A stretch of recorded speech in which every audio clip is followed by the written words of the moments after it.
Saya pun memang berkenan dulu ni. Hai, inilah dia Perdana V6 2.0.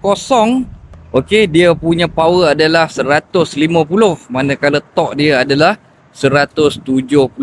Perdana ni adalah segmen D. Harga dia pula sekitar 85,000 hingga ke 106,000.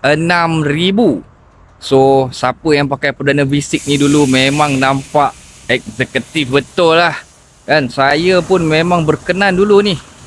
Dan kini terciptanya sebuah sedan yang menggunakan enjin 1.5 liter turbo, menggunakan 7 kelajuan gearbox DCT. Kuasa dah dipertingkatkan sehingga 290 torque, manakala power dia 181. Okey, ada sistem safety, ada swivel 2, lebih intelijen, ada Apple CarPlay, Android Auto, dan harganya pula tak sampai pun 100,000. Ini semua disebabkan oleh teknologi otomotif yang semakin maju. Kereta lebih berkuasa tapi penggunaan bahan api lebih efisien. Ditambah pula dengan teknologi safety yang terkini.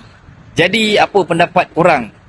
Perdana V6 gemilang dan terbilang di zamannya, tapi zaman sekarang ni orang lebih memilih untuk penjimatan, keselesaan dan berkuasa.